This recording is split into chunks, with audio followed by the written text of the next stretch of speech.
Did you know that the American Shad run in the Columbia River is the largest run in the entire world? Run sizes in the tens of millions of fish in a river far outside the shad's native range. Everything about American shad is super fascinating, from how you fish for them, how they got here, and even how you can eat them. These subjects I will cover in this video, starting with part 1, how to fish for American shad in the Columbia River. Shad fishing is all about timing, with peak return of shad occurring in the month of June. My good friends Tyler and Brandon fished on the Washington side of the Columbia River just downstream of Bonneville Dam during the 3rd week of June.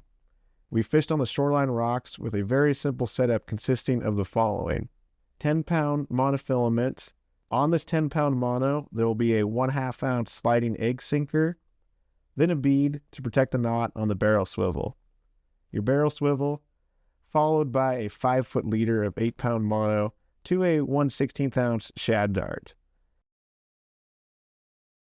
To fish, cast this rig out, let it sink and swing with the current for about 6 to 8 seconds before reeling in at about 1 revolution per second on the spinning reel. This has always been a good starting point for me. However, you may need to adjust your sink time and reel retrieve speed depending on the velocity of the water. To demonstrate the effectiveness of this rig and technique, here is my very first cast. Fucking jig head. Tyler's out there. Perfect. 1, 2, 3, 4, 5, 6. Red and white? Okay.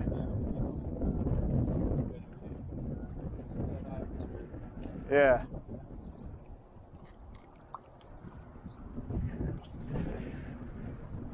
The bite often feels like a thud. Fish on. Yep. It's a shad. I thought I was stuck in the rocks. There's so many out here. Well, I'm actually gonna take home some shad and I'm gonna try making some fish cakes out of them. So you like fillet them and, you know, kind of grind them in a food processor. Try that out.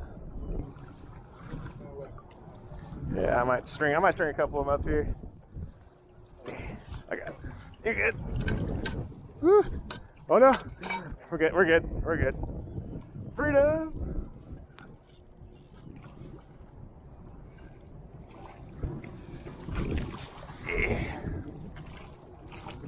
There we go. That is an American shad. Hit the dart. Green, hit the green one. Green, yeah, buddy. Shad fishing certainly draws a crowd. The beautiful thing about shad fishing is you don't need expensive gear to do this. You can get by with a 6.5 foot long ugly stick, although a longer rod will help out during the windy conditions that often occur in the Columbia River Gorge. The general vibe of people fishing in the crowd, in my experience, has been positive and fun. I think because so many fish are being caught, people are just out there having a great time, even though the occasional tangle does happen. Here is a pro tip. Rig up your leaders and shad darts on some sort of leader organizer, whether that be a leader board or like this little Lindy spool that I got here. This will save you so much time when you have to rear rig on the bank of the river. I find the American shad to be a very strong fighting fish on the tackle we use to target them. Their broad, silvery bodies pull hard against the current, and oftentimes these shad will jump out of the water repeatedly. My buddy Brandon was using a 6.5 foot long ugly stick, and he outfished all of us. Sometimes people just have the touch for shad. Although all 3 of us caught plenty of fish this afternoon, and had a great time doing it.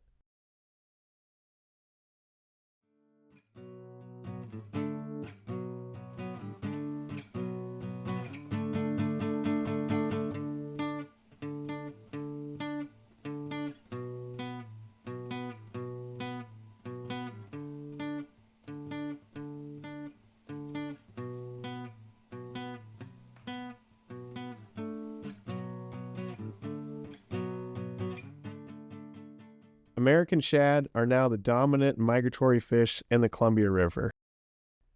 How this came to be is the subject of part 2 of this video, how American shad took over the Columbia River. The American shad is originally from the east coast of North America, from Florida to Labrador. They are an anadromous fish, so what anadromous means is born in freshwater, move down into saltwater to feed and grow, and then come back into freshwater to spawn. Very similar to a salmon. However, unlike salmon, which when they return to freshwater and dig up rocks in the bottom of the river to lay their eggs, American shad will just spawn, just spew their eggs in the water column. They seem to like sort of broad, slow-moving water to spawn in.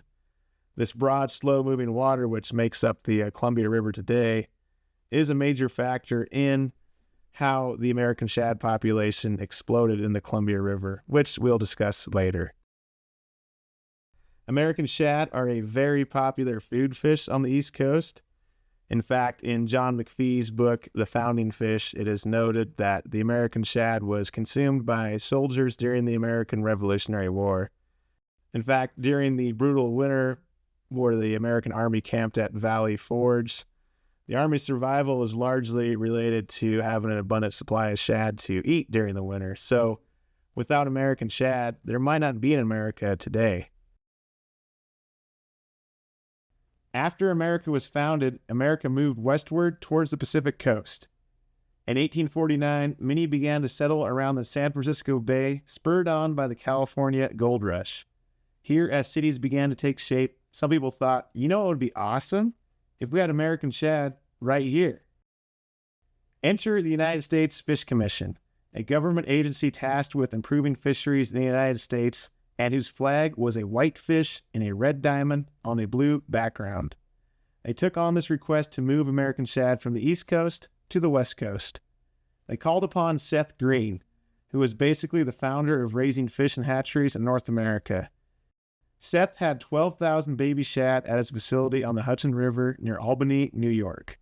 He loaded them up into 4 8-gallon metal milk containers and put them on a transcontinental rail car.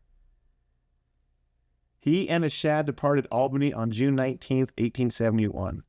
Along the way, Seth changed water in the milk containers in various creeks and rivers the train crossed.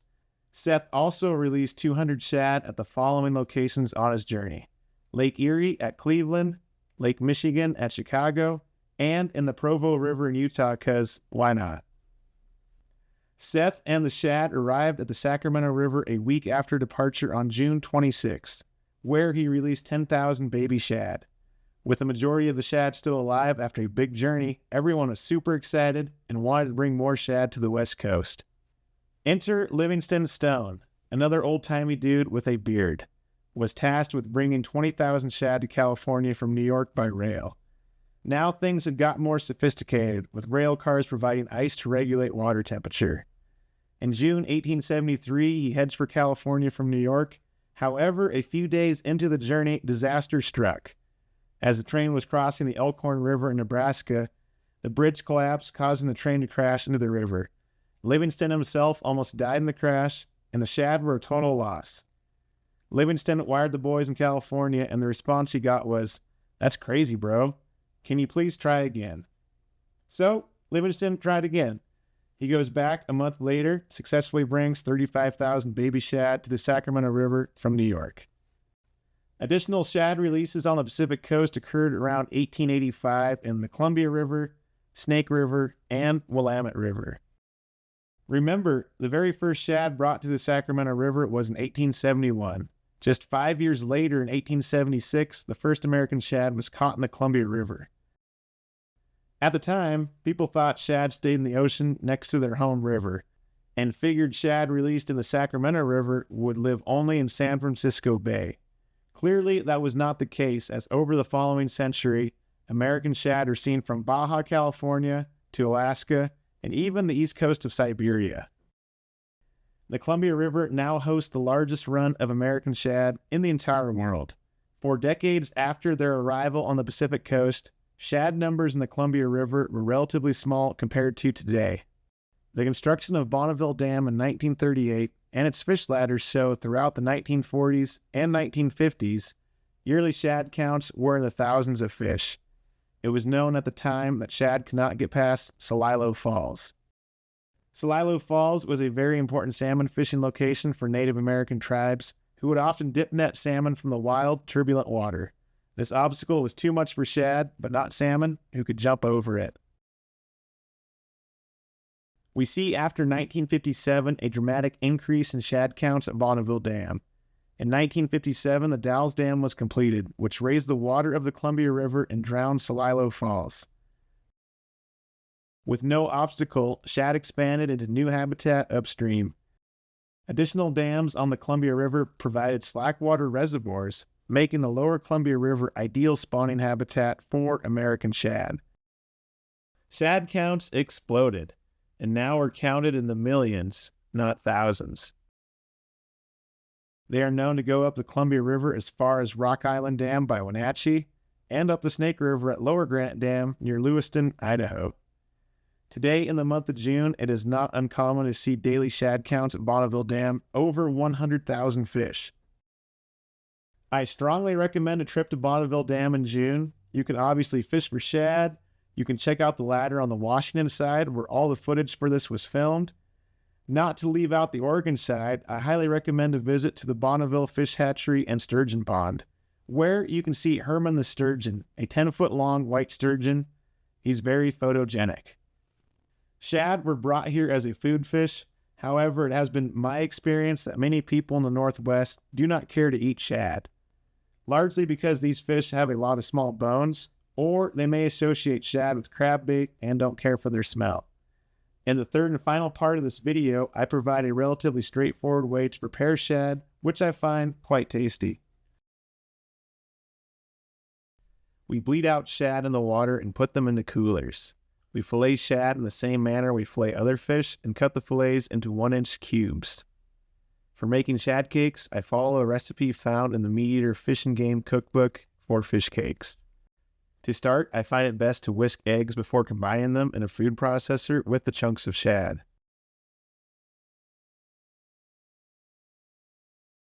As the fish is grinded into a paste, add your spices, greens, and lemon zest.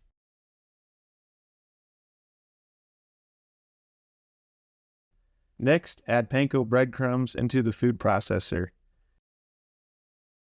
Now you have a mixture of shad, spices, breadcrumbs, all held together by eggs. With the resulting mixture, make your patties on a cutting board floured with breadcrumbs, as the resulting mixture can be sticky.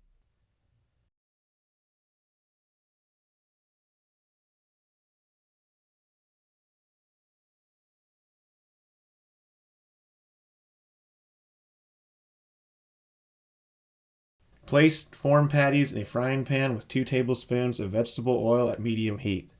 Cook on each side for 3 minutes. Serve as you see fit with a little tartar sauce.